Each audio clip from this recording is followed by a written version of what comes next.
Hi friends, welcome to Satya's world positive vibes. నేను మీ సత్య.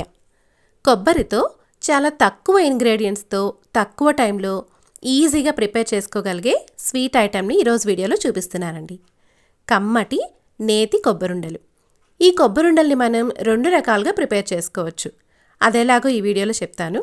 But ఇవైతే అండి నోట్లో పెట్టుకోగానే కమ్మగా నెయ్యి రుచి తగులుతూ అండ్ నోట్లోకి జ్యూసీగా వస్తూ అద్భుతమైన రుచితో ఉంటాయండి. తప్పకుండా మీరు ట్రై చేయండి. సో వీటిని నేను కొద్దిగా పటిక బెల్లం వాడి ఒకటి అండ్ కంప్లీట్గా బెల్లంతోనే ఇలా 2 రకాలుగా చేశానండి. ఇలా బెల్లంతో చేసింది ఏంటంటే ఇలా రెడ్డిష్గా వస్తుంది. పటిక బెల్లంతో వాడింది కొద్దిగా వైట్ కలర్లో కనిపిస్తుంది అనమాట.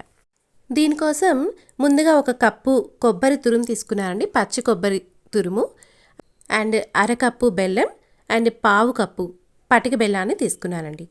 ఈ మూడింటిని కూడా మందపాటి గిన్నెలో వేసుకొని కొద్దిగా మునిగేంత వరకు లేదా కొలతల్లో చెప్పాలి అంటే 1/4 గ్లాసు నీళ్ళు పోసుకొని కొంచెం కరిగేంత వరకు ఉంచాలండి. కరిగిన తర్వాత కొద్దిగా నెయ్యి వేసి అందులోని కొబ్బరి తురుమును వేసేసి బాగా కలుపుకోవాలి. ఉండలు లేకుండా మొత్తం కలుపుకోవాలి. నెయ్యి వేయడం వల్ల ఏంటంటే ఈ మిశ్రమం మనకి అతుక్కోకుండా వస్తుంది.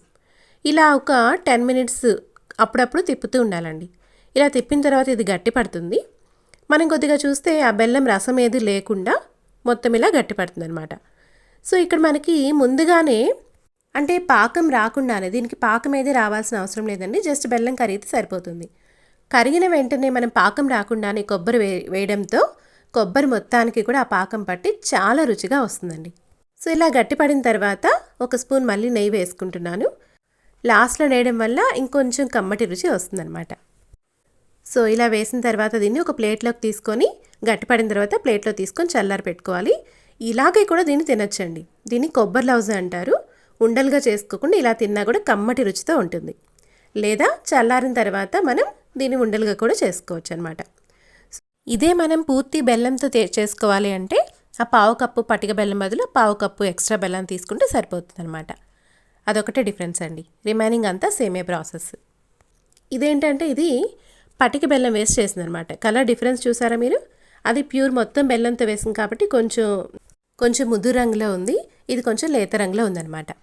సో ఆ మిశ్రమాన్ని అలాగైనా తినేయచ్చు, లేదా ఉండలు చేసుకొనైనా తినచ్చు.